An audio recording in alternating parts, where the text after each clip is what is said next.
করোনাকালে হাসপাতাল নির্মাণের বিরোধিতা চমকে ওঠার মতো এমন খবর গত প্রায় এক মাস ধরেই ফিরে ফিরে খবর হচ্ছে গণমাধ্যমে।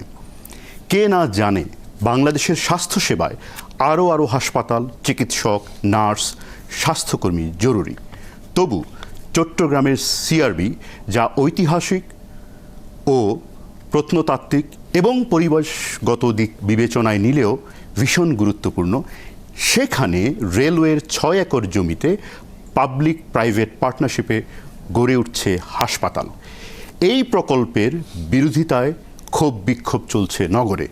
গড়ে উঠেছে ১,০০১ সদস্য বিশিষ্ট সিআরবি রক্ষা কমিটি, যাতে যুক্ত হয়েছেন নাগরিক সমাজ, নগরবিদ, শিল্পী, সাহিত্যিক, ছাত্র, শিক্ষক সহ নানা শ্রেণী পেশার মানুষ। তারা সিআরবিকে বলছেন নগরীর ফুসফুস। কেন এই বিরোধিতা কি হাসপাতালের না স্থান বদলের? কর্তৃপক্ষই বা কী বলছেন? একটি নগরের পরিবেশগত স্বাস্থ্য, ঐতিহাসিক স্বাতন্ত্র্য কী মাত্রায় জরুরি তা আমরা ঢাকা, চট্টগ্রাম সহ নানা নগরের দেশের মানুষ মাত্রই জানেন। আমাদের কর্তৃপক্ষরা কি এই নগরগুলোর বাইরে থাকেন? এইসব প্রশ্ন নিয়ে আজকে ৭১ মঞ্চে আমরা মুখোমুখি হচ্ছি জনাব এম এ মান্নান এমপি এবং মন্ত্রী, পরিকল্পনা মন্ত্রণালয়। যুক্ত হচ্ছেন জনাব খোরশেদ আলম সুজন, সাবেক প্রশাসক, চট্টগ্রাম সিটি কর্পোরেশন, এবং তিনি একই সাথে সহসভাপতি, চট্টগ্রাম মহানগর আওয়ামী লীগ। যুক্ত হচ্ছেন স্থপতি জেরিনা হোসেন, সহসভাপতি, পরিকল্পিত চট্টগ্রাম ফোরাম, স্থপতি ইকবাল হাবিব, নগরবিদ। আপনাদের চারজনকেই স্বাগত জানাতে চাই আজকের ৭১ মঞ্চে। আমি প্রথমেই যেতে চাই স্থপতি জেরিনা হোসেন আপনার কাছে। সেটি হলো যে জুলাই মাসের প্রথম সপ্তাহে আমরা আপনাদের একটি বিবৃতি দেখেছি। সেটি হলো, সেখানে আপনারা পরিষ্কার বলছেন যে আপনারা হাসপাতাল নির্মাণের বিরোধী নন, তবে সেটি সিআরবিতে হতে পারবে না। সিআরবিতে হাসপাতাল নির্মাণ নিয়ে আপনাদের বিরোধিতা কেন?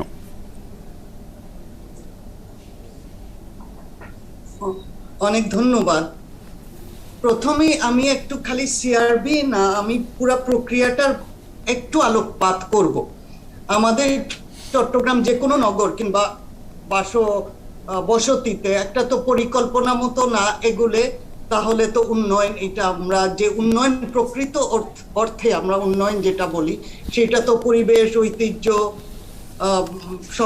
ন্যায় সমতা ভিত্তিক একটা নগর করতে হবে, যেটা এফিশিয়েন্ট হবে, বাসযোগ্য হবে। এখন কথা হচ্ছে এর জন্যই মাস্টার প্ল্যান করা হয়। সিডিএ কে এই অর্ডিন্যান্সের মাধ্যমেই দায়িত্ব দেওয়া হয়েছে এবং কন্ট্রোল করার ব্যাপারও দেওয়া হয়েছে। তাহলে 1961-এ চট্টগ্রামে যখন প্রথম মাস্টার প্ল্যান করা হয়, তখন 3টা গুরুত্বপূর্ণ বিষয় বলছে, এটা 3টা আমার মেজর প্রবলেম 3টা, তার মধ্যে একটা ছিল যে there is a grave deficiency of open spaces।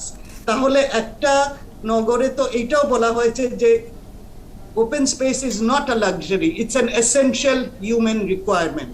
তাইলে এই নগরে থাকতে হলে আমার ওপেন স্পেস যে খুবই ইম্পর্টেন্ট একটা ফ্যাক্টর, এটা তো ইম্পর্টেন্ট। তখন 26টা ওপেন স্পেসের একটা নেটওয়ার্ক দেওয়া হয়েছিল, এর মধ্যে সিআরবিও আছে, 10 একর পাটালি হিলও আছে। সেই 1961-এর কথা বলছি। তারপরে ওই ধারাবাহিকতায় 1995 থেকে 2015-এ করা হয়েছে, তারপরে করা হয়েছে আবার 2008-এ। প্রত্যেকটা ডকুমেন্টে কিন্তু লেখা আছে নানান স্টেজে, কারণ পরিকল্পনারও তো বিভিন্ন স্তর থাকে। স্ট্রাকচার প্ল্যানে বলা হয়েছে সবকিছু থাকার পরেও একটা নগরে তার গর্ব করার জায়গা থাকতে হয়, প্রাইড অফ প্লেস আমরা যেটা বলি, প্রেস্টিজ প্রজেক্টস থাকতে হয়। কারণ তো চিটাগংয়ের বাটালি হিল আর এই সিআরবি এরিয়া এমন একটা এরিয়া যেটা অন্যান্য নগর থেকে আলাদা, ইট গিভস ইটস প্রাইড। তখনও এটা দুইটা জিনিস, 3টার মধ্যে 2টা জিনিস বলা হয়েছে। একটা হচ্ছে দ্য বিল্ডিং ইটসেলফ ঐতিহাসিক, কারণ আসাম বেঙ্গলের 1899 থেকে এটা করা, এটার ব্যাপকতা বিশাল ছিল, আসাম পর্যন্ত, বুঝতেই পারছেন। ওই চিটাগংয়ের সেন্ট্রাল এরিয়াটা সিপিএ মানে port, railway and MES engineering service এদের আওতায়। রেলওয়ের অনেক নন অপারেশনাল ল্যান্ড আছে, অপারেশন যেটা কারো হাত নাই, কিন্তু নন অপারেশনাল ল্যান্ড ওরা যেন তেন ভাবে এরকম করতে পারে না, এটা জনগণের সম্পত্তি। সো এই জায়গায় এইটুক আমি বলছি। তারপরে তো গেল এই যে এই সেন্ট্রাল এই এরিয়াটা, তারপরে আরবান ডেভেলপমেন্ট প্ল্যানে বলা হয়েছে এইটা একটা স্ট্র্যাটেজিক ওপেন এরিয়া, খালি সিআরবি বিল্ডিং না, বাটালি হিল, তারপরে জামাতুল ফালার পিছনে একটা বিরাট সাইট ছিল, এটা আরবান একটা পার্ক হওয়ার কথা, এইটা একটা কনস্ট্রাকশন সাইট করে রেখেছে। তারপরে বাকিটা তো দখল করে যতগুলা উন্মুক্ত স্থান ছিল দখল করা হয়েছে। ইভেন টাইগার পাস, এটা অনেক গুরুত্বপূর্ণ একটা ঐতিহাসিক রাস্তা, ওইটা ওই 1800 থেকেও এটা ছিল, কারণ এইটাতে প্রথম মুক্তিযুদ্ধের যে কি বলবো বাধা, যেটা এখান থেকে এই পাহাড় থেকে দেওয়া হয় যাতে করে ঢুকতে না পারে আর্মস, তো সেইটারও একটা ঐতিহাসিক গুরুত্ব আছে। এখানের উপর দিয়ে একটা এক্সপ্রেসওয়ে হবে, কি একটা কনক্রিটের পেঁচানো, এটার মধ্যে কোথায় যে কি হবে। তো এই যে জিনিসগুলা হচ্ছে, this are against the dictates of a master plan that is approved by the government, মানে রাষ্ট্রীয় অর্থায়নে, রাষ্ট্রীয় প্রতিষ্ঠান দ্বারা প্রণীত এবং সংসদে পাশ করা। তো এইটার এগেইনস্টে কোন রকম কোন পর্যায়ে কেন এই জিনিস আমাদের প্রতিবাদের জায়গা। এইটা আজকে সিআরবি নিয়ে, কালকে এটা নিয়ে, পরশু এইটা নিয়ে করতে, মানে এইটা একটা জনগণ কতটা তার সময় ইয়ে করবে, এইখানে আমরা একটা শৃঙ্খলার জায়গায় আসতে চাই। স্থপতি জেরিনা হোসেন, আপনার বক্তব্যটি পরিষ্কার। আমি যদি এবার একটু মাননীয় মন্ত্রী জনাব এম এ মান্নান, মাননীয় সংসদ সদস্য আপনি একই সাথে আপনার কাছে আসি, সেটি হলো প্রশ্নটি জনগণের স্পেসের, এবং এতক্ষণ স্থপতি জেরিনা হোসেন যে কারণে তাদের বিরোধিতা করছেন সিআরবিতে হাসপাতাল প্রজেক্টে সেটি আপনার কাছে পরিষ্কার করেছেন। আমি শুধু কয়েকটি তথ্য আপনার কাছে দিতে চাই। সেটি হলো যে প্রথমত হলো যেটি জেরিনা হোসেন বললেন পরিষ্কার, যে চট্টগ্রাম মেট্রোপলিটন মাস্টার প্ল্যান অনুযায়ী এটাকে স্ট্র্যাটেজিক ওপেন স্পেস বলা হয়েছে ডকুমেন্টে। That's a public document, legal document. ফলে সেই রকম একটা ওপেন স্পেসে এই ধরনের প্রজেক্ট করা হচ্ছে, এটা আইনত অবৈধ। এক। দুই হচ্ছে যে ওই এলাকার ইকোসিস্টেমকে বিঘ্নিত করবে, এটা দ্বিতীয় পরিবেশগত দিক। তৃতীয়ত উদ্ভিদগত দিক আছে, সেটি নিয়ে উদ্ভিদ বিজ্ঞানীরা এটার বিরোধিতা করছেন। আমি যদি পঞ্চমত আরেকটি বিষয় আপনাকে বলি, সেটি হলো যে পাবলিক প্রাইভেট পার্টনারশিপে এই প্রজেক্টটা হচ্ছে, এবং 2020 সালের 13ই ফেব্রুয়ারি এই পিপিপি প্রজেক্টটা অনুমোদন দেয় সিসিইএ। ফলে আমাদের প্রশ্ন হচ্ছে যে কোথাও, এবং যখন টেন্ডার হয় যে বাংলাদেশ রেলওয়ে এরকম একটি প্রজেক্ট করবে ইউনাইটেড কোম্পানির সাথে মিলে, কোথাও সেখানে কিন্তু এরকম পরিষ্কার টেন্ডারে সিআরবিতে হবে এটি কোথাও এটি বলা ছিল না। ফলে গত প্রায় 2 বছর ধরে এই ঘটনাটি চলছে। আপনাদের দিক থেকে, কর্তৃপক্ষের দিক থেকে কোনো বক্তব্য নেই কেন, মাননীয় মন্ত্রী? জি, ধন্যবাদ।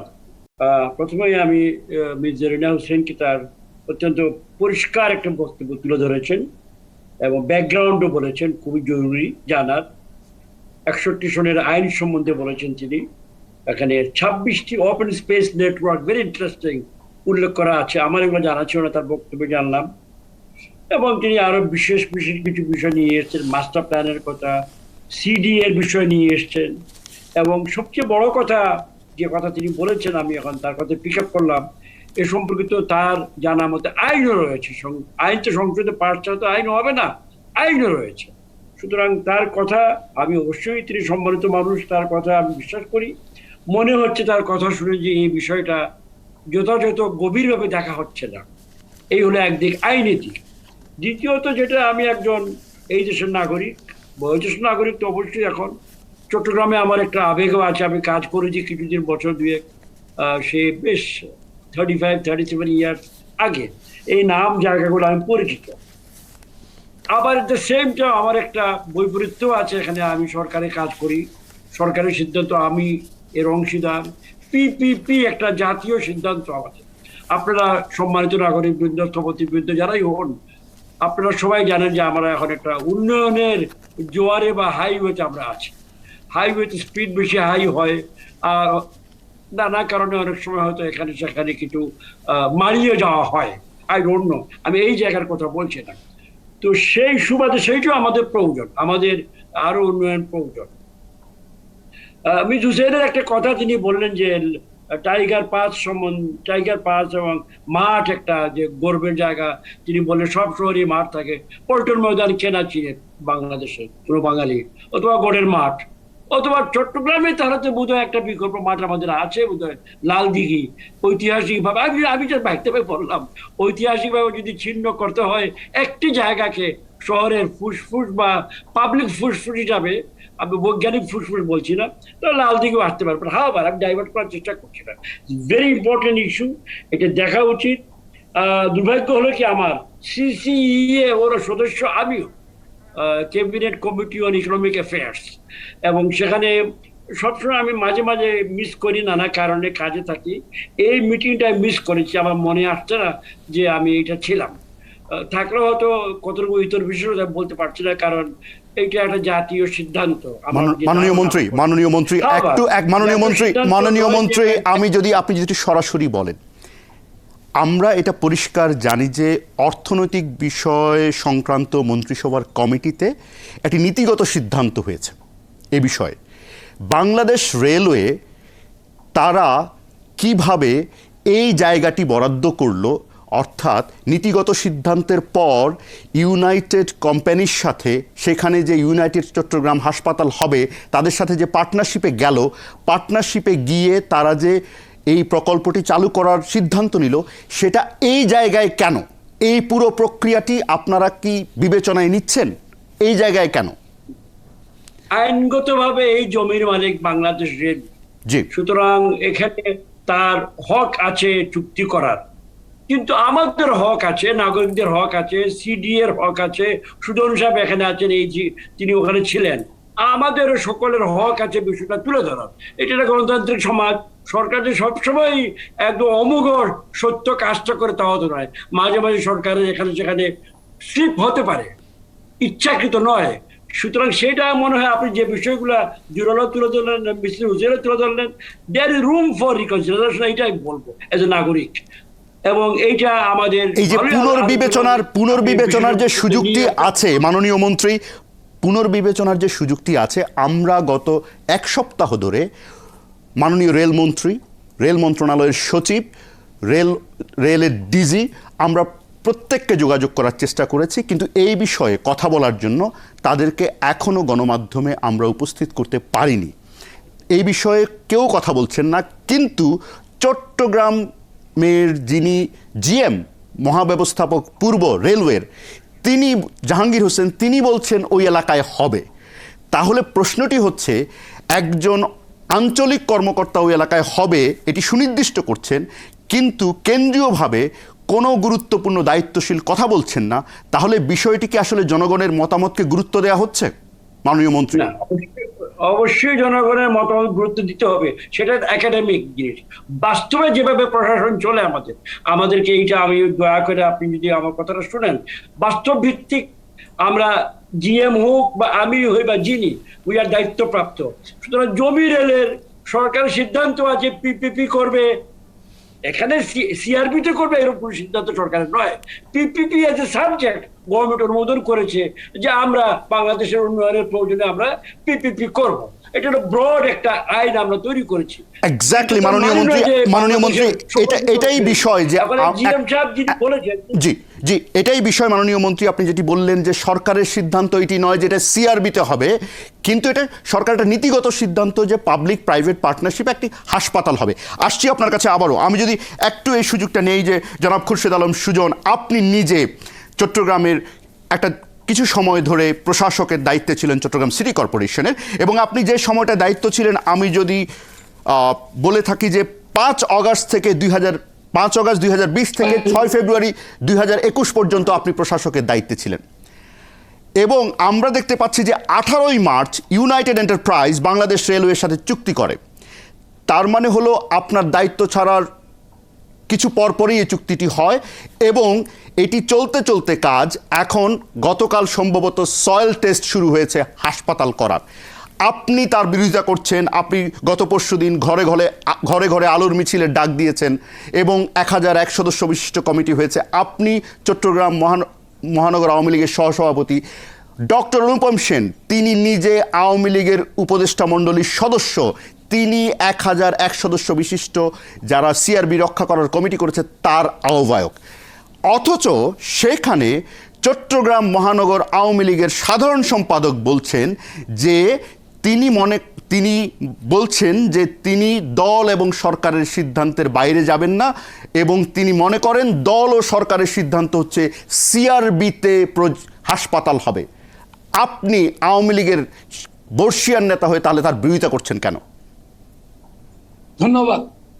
আসলে আজকে আমি প্রথমে 71 টেলিভিশনকে বিশেষ করে অন্তঃস্থল থেকে চট্টগ্রামের 60 লক্ষ মানুষের পক্ষ থেকে ধন্যবাদ জানাচ্ছি। একটা গুরুত্বপূর্ণ বিষয় আপনারা আজকে জাতির সামনে তুলে দিচ্ছেন। শুধু আজকে এই জন্য আমি বিবেকের তাড়নায় আমি আজকে রাস্তায় নেমেছি।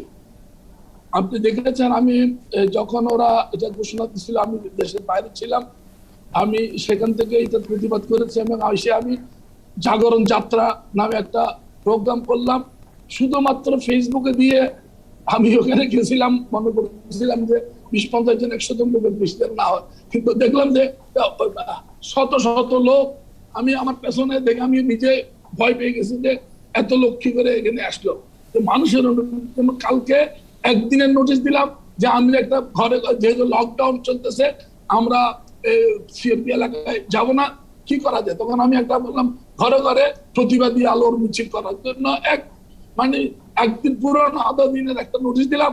দেখলাম যে হাজার হাজার বাংলাদেশ প্রত্যেকটা পরিবারে এটা একটা যেন উৎসবে পরিণত, বাচ্চা শিশু থেকে আরম্ভ এবং দেশের বাইরেও যারা চট্টগ্রামের লোকরা আছে তারা এটা পালন করেছে। দ্যাট মিনস চট্টগ্রামের লোক এই জিনিসটাকে পছন্দ করতেছে। কেন করতেছে না? চট্টগ্রামে দেখেন এত বড় একটা শহর, এটা খুবই স্টেটে গেলে ভূ প্রকৃতির দিক থেকে গুরুত্বপূর্ণ একটা জায়গা। এখানে কর্ণফুলী নদীর মোহনায় আমাদের দেশের সোনার ডিম পাড়ার রাজহাঁস চট্টগ্রাম বন্দর অবস্থিত এবং এখানে চট্টগ্রামের জনগণের সম্পদ 2/3 সম্পদ হয় রেলওয়ে অথবা পোর্ট অথবা সরকারি বেসরকারি স্বায়ত্তশাসিত আর্ধস্বায়ত্তশাসিত সংস্থাগুলো হুকুম দখল করেছে ব্রিটিশ আমল থেকে করেছিল। তারা বলেছিল যে এই জায়গাগুলো সব আমাদের বাপদাদার ভিটে মাটি। নামমাত্র মূল্যে সরকারগুলো বিভিন্ন সময়ে ব্রিটিশ আমল থেকে করেছিল, বলেছিল এই জায়গা যদি 12 বছরের মধ্যে তারা কাজে লাগাতে না পারে আমাদের জায়গা আমাদের ফেরত দেবে।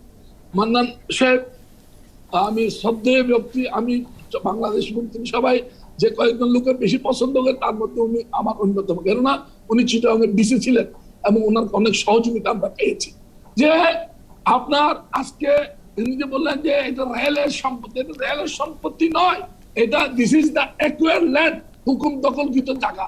এবং সিআরবি আপনি দেখেন, আপনার মান্নানকে আপনাদের আমি থেকে পাঠাইছি, ডকুমেন্ট পাঠাইছি, সেখানে 2009 সালে মহামান্য রাষ্ট্রপতি স্বাক্ষরিত যে গেজেট, সেই গেজেটে এই এলাকাটাকে একটা সংরক্ষিত এলাকা ঘোষণা করা হয়েছে এবং এটা সীমানাও দেওয়া আছে। সীমানা সিআরবি মেইন বিল্ডিং, আর ওদিকে গোয়ালপাড়া, এদিকে স্টেডিয়াম, ওদিকে নেভেল, এবং বলছে এই জায়গার মধ্যে কোন রকম বাণিজ্যিক স্থাপনা হবে না। কি হবে সেটাও ওখানে লিখে দিতে হবে। এখানে পাখির আবাস হতে পারে, এখানে ছোট ইকো বেসড পার্ক। জনাব খুরশেদ আলম সুজন, আপনার এই কথাগুলো আশা করি আমাদের কর্তৃপক্ষ এবং দর্শকদের কাছে পরিষ্কার হয়েছে। শুধু একটা ছোট্ট প্রশ্ন করে বিরতিতে যেতে চাই, তারপর আমি স্থপতি ইকবাল হাবিবের কাছে আসবো। সেটি হলো, আপনি পরিষ্কার করে যদি আমাদের বলেন, আপনারা সবাই চাচ্ছেন না সিআরবিতে হাসপাতাল প্রজেক্টটি হোক, তাহলে কিভাবে সেখানে সয়েল টেস্টের কাজ শুরু হয়ে গেল? ধন্যবাদ। আসলে এই হাসপাতালের দোকানটি ওখানে হোক, এটা আমরা চট্টগ্রামে কেউ চাই না। এটা কোনো পাবলিক হাসপাতাল না, এটা নিয়ে কোনো আমার সাধারণ মানুষ হাসপাতাল চান না, এটি পরিষ্কার। কিন্তু তাহলে হচ্ছে কিভাবে? কাদের প্রশ্রয় আছে?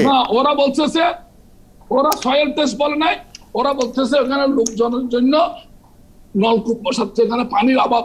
অনেকদিন থেকে ওই এলাকার লোকদের পানির জন্য একটা হাহাকার ছিল, বা এই রেলের কর্মচারীরা এখানে বেশি করে থাকে, তারা বলছিল এটা বসাচ্ছে। যাক, আমরা এখনো ধৈর্য ধরে চট্টগ্রামের মানুষ অপেক্ষা করছি। আমাদের মাননীয় প্রধানমন্ত্রীর কাছে আমরা আবেদন জানিয়েছি আমাদের যিনি যে কমিটির প্রধান ডক্টর অনুপম শেখ, উনি উপমহাদেশের একজন বিখ্যাত সমাজতত্ত্ববিদ, উনি আমাদের মাননীয় প্রধানমন্ত্রীর সভানেত্রীর উপদেষ্টা এবং উনি 21-এর পদকপ্রাপ্ত একজন ফলে আপনি আশা করছেন, আপনারা প্রধানমন্ত্রীর হস্তক্ষেপ আশা করছেন?